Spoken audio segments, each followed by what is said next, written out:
చైనాను బీట్ చేసిన ఇండియా, దివాలా తీసిన పాకిస్తాన్. చైనాను పాకిస్తాన్ను కూడా అవును, ఇండియా ఇద్దరిని బీట్ చేసింది.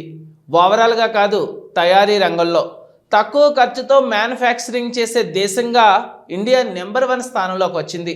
యుఎస్ న్యూస్ వరల్డ్ రిపోర్ట్ ప్రకారం ఇండియా చైనాను పక్కకు నెట్టి తక్కువ ఖర్చుతో ఫ్యాక్టరీలు నడిపే దేశంగా టాప్లో నిలిచింది.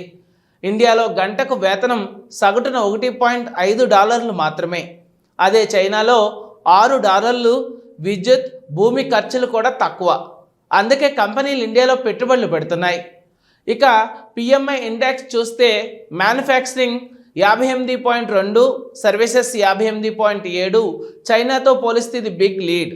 ఇండియా వృద్ధిలో ముందుకు పోతుంటే పక్కనే ఉన్న పాకిస్తాన్ మాత్రం దివాలా తీసే స్థితిలో ఉంది.